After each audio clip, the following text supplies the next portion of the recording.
যেমন শিময়ের কহুলা বাতাসে উড়ে যায়। এভাবেই হাটে বাজারে গান গেয়ে সংসার চলত ৯ জন অন্ধ বিশিষ্ট একটি পরিবারের। দীর্ঘ ৫০ বছর ধরে কালের বিবর্তনে জেলা শহরের পুরাতন কাচারি এলাকায় মুক্ত মঞ্চে গান গেয়ে যে সামান্য আয় হতো তা দিয়ে কোনোভাবেই দৃষ্টি প্রতিবন্ধী এই পরিবারের সংসার চলত।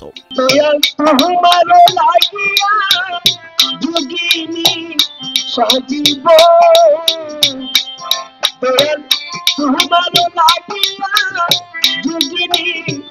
সাজিব কোন কোন দেশে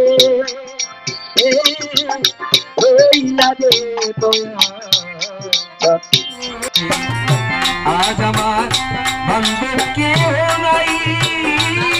দৃষ্টি প্রতিবন্ধী হলো ৯ জন, ৪ ছেলে আর একটা মেয়ে, আমি নিজে, এই হলো আমার পরিবার।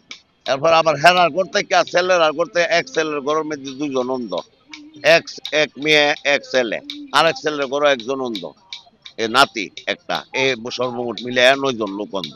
কিন্তু সম্প্রতি মাদ্রাসা শিক্ষার্থীদের বাধার পর সপরিবারে সেখানে যাওয়া বন্ধ হয়ে গেছে এই পরিবারের। ফলে ৪ দিন ধরে পরিবারটি মানবেতর জীবনযাপন করছিল। বুধবারে মনে করেন যে একটা আবুল সরকারের নামে একটা মিছিল এসেছিল, আওয়ার পরে তখন হ্যাঁ দেখি আমরা গানটা বন্ধ করে ফেলাইছি, যে হুজুররা মিছিল লইছে গানটা বন্ধরা, তখন বন্ধ করে ফেলাইছি, আমরা বন্ধ করে বয়ে রয়েছে। এই টাইমে কইতাছে, এক তোমরা অনুমতি দিচ্ছে কেনা, তোমরা এই ১০ মিনিটের ভিতরে এখান থেকে উঠবা, আর নাহলে ১০ মিনিটের ভিতরে না উঠলে এটি ভাঙচুর করলে পরে কিন্তু আমাদেরকে দুষতে পারবা না ১০ মিনিট পরে। এরপরে তো আমি বলি ১০ মিনিটের ভিতরে আমি গাড়ি লইয়া যাবো, গাড়ি অতলাল গিজা লইয়া আমি কি মাথাত করে লই দিতে পারবো গা, আমি ১০ মিনিটের ভিতরে, কারণ আমি বলছি ১০ মিনিটের ভিতরে তোমার এটি বাইরে লইয়া বাইরিতে হবে। ব্রাহ্মণবাড়িয়া সদর উপজেলার নাটাই উত্তর ইউনিয়নের রাজগড় গ্রামে জন্মান্ধ হেলাল মিয়া, বয়স ৬৬।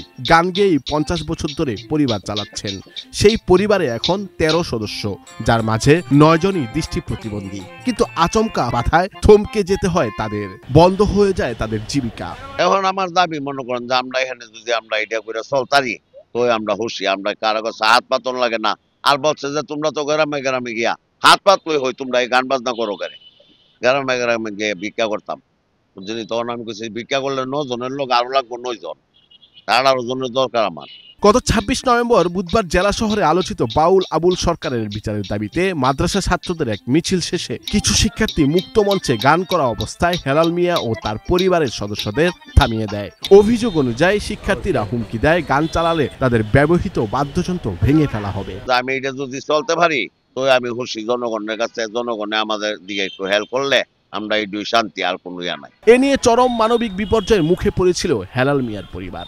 অবশেষে জামিয়া মাদ্রাসা শিক্ষক ও বিএনপি নেতৃবৃন্দ আলোচনার পর বিষয়টি মীমাংসা করা হয়। যে কোচি বাইরে জানাইছি, শ্যামল ভাইও জানছে, এরপরে জহির ভাই জানছে, সিরাজ ভাইও জানছে। ওনারা বলছে যে আমার তোমার এটা জীবন, তুমি এটা দিয়া জীবন নির্বাহ করো, এটা দিয়া তোমরা চলবা এবং গাইবা, গায়ে চলবা, তোমরা বাজার দিলে আমরা কথা বলবা।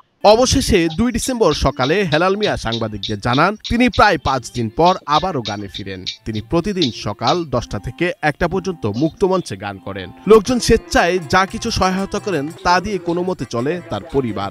আমরা গান গায়া যাই আল্লাহর রাস্তায় মানুষের দেয়, এটার দ্বারে আমরা চইলা ফিরে আসি। আমরা ৪ ভাই ১ বোন বাপ ৬টা লোক অন্ধ। এই ৬ জন অন্ধ যদি গান বাজনা না কইরা এমন রাস্তাঘাটে, শহরে, বন্দরে, গ্রামে গঞ্জে আপনাদের কাছে গিয়া হাত বাড়ায় সাহায্য সহযোগিতা চাইতাম, তো আল্লাহর রাস্তায় দান দক্ষিণা করতেন। আর আমরা এভাবে নাচায়া গান গায়া আপনারা দর্শকের মনে একটা আনন্দ দিয়া, সান্ত্বনা দিয়া আমরা চায়া নিয়ে খাই। আমরা যেই দিন যেরকম পাই ১০০০, ১৫০০, ২০০০, মানে যাই যে দিন হয় এইটুক দিয়ে আমাদের জীবিকা নির্বাহ করে চলি। তো আমাদের এই কর্মটা ছাড়া আর কোনো কাজ কাম করার ক্ষমতা নাই। হেলাল মিয়া আরো জানান দৃষ্টি প্রতিবন্ধী এই পরিবারের চলার পথ থমকে গিয়েছিল, তারা আবারও মুক্ত মঞ্চে ফিরে গানের মাধ্যমে জীবিকা অর্জন করতে শুরু করেছে। আমাদের কাছে অনেক ভালো লাগে, আমরা যখন বিদেশ থাকি তখন আমরা এর গান আমরা আপনাদের চ্যানেলে শুনি, দেখি, খুব ভালো লাগে, যার কারণে আজকে এখানে বসে গান শুনতেছি, টাকা দিতেছি, ভালো লাগতেছে। আমরা হেরার যে অন্ধ পরিবারটি আছে আমরা প্রায় ১৫-২০ বছর ধরে শুনতেছি, সবাই তারা গান শুনে, সবাই ১০টা ২০টা ৫০টা সবাই দেয়, হেরা গানগুলো ভালো লাগে। হেরা রেডিও আপনারা যতটুকু পারেন সরকারের কাছে আবেদন জানাবেন যাতে হেরা একটু চলাফেরা থাকতে পারে। তো এরা একটা দুইটা গান গায়ে মানুষের আনন্দ দিয়া যে 10 টাকা 5 টাকা দেয় এরা থেকে এরা নিয়া চলে বা জীবিকা এরা চাহিদা পূরণ করতেছে। এরা তো কোনো কাজকর্ম করার মতো কোনো তফিক নাই, যারা বন্ধ দেয় না। আমার প্রাণ তুমি কোন দেশে নুরুল আফসার, বৈশাখী সংবাদ। যোগিনী সাজিব